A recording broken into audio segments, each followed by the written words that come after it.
तो जब तुम स्त्री को पलट के देख रहे हो तो वहां भी तो कोई ग्रेविटेशन होगा। आदमी को शिव जैसा होना चाहिए, नहीं तो औरतें उसकी भाग जाएंगी। इसलिए औरतें कभी गलत नहीं होती।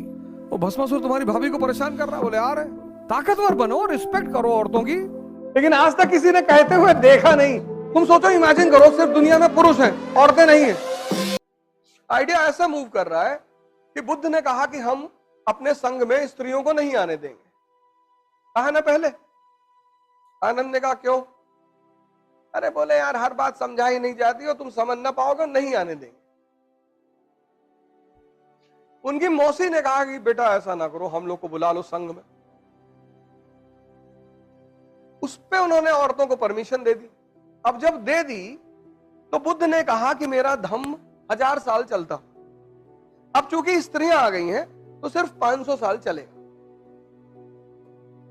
इसकी वजह स्त्रियों से नफरत नहीं है, ईर्ष्या नहीं है, इसकी वजह उनकी शक्ति है। इसीलिए भारत की संस्कृति ने उसको आदि शक्ति कहा। 16 साल 15 साल जब मेंस्ट्रुएशन लड़की में शुरू होता है तो उसके अंदर एग जो होते पैदा होते हैं वो जिंदा होते हैं। वो पुरुष को खींचते हैं अपनी तरफ। नाहक में तुम ऐसे पलट के नहीं देखते, धरती तुम्हें अपनी तरफ खींचती है। तुम कहते हो ग्रेविटेशन खींच रहा है, फोर्स को मानते हो ना। तो जब तुम स्त्री को पलट के देख रहे हो तो वहां भी तो कोई ग्रेविटेशन होगा। वो तुमको क्यों नहीं देखती? वो भी तुमको देखे। अगर तुम बुलेट उठा लो सड़क पे, वो भी तुमको देखेगी। ऐसा नहीं देखेगी, देखेगी वो। लेकिन अगर तुम हिल रहे हो, गुटखा खाए हो, हिल रहे हो, तो बुद्ध ने यह बात कही नहीं। जब इस्लाम आया तब उसने कहा कि औरतें मस्जिद में नहीं आएंगी, मतलब जहां मेल नमाज पढ़ेंगे औरतें अलग जगह पढ़ेंगी। अब देखो आइडिया ट्रैवल किया कि नहीं ट्रैवल किया।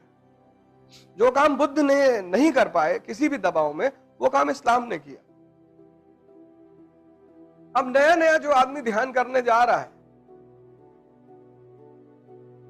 2 दिन हुआ ध्यान करते हुए, अब पायल की आवाज आई, ध्यान कर रहा है, उसने एक आंख खोल के देख लिया, फिर बंद किया, तो ध्यान टूटा कि नहीं टूटा? टूटा ना। वो मुसलमान लड़के कहते हैं कि हिंदू लड़की से शादी करने में जन्नत मिलती, और हिंदू लड़का कहता है कि मुस्लिम लड़की से शादी करके किसी को जन्नत मिली है। वो चाहे हिंदू हो चाहे मुसलमान, लड़कियों ने जिंदगी नर्क बना दी आदमी की।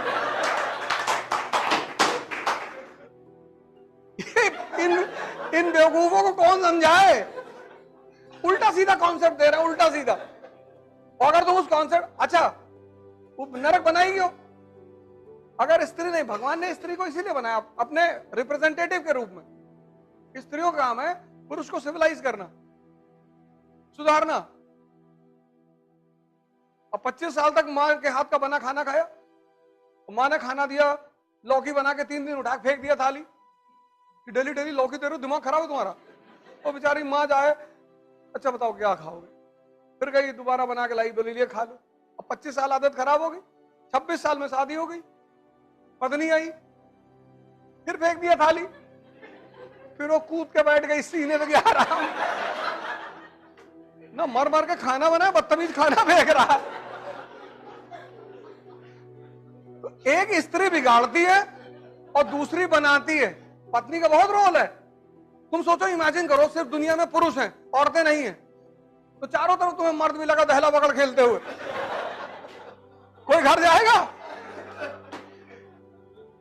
नहीं, कोई घर जाएगा? लगा के बैठे हुए।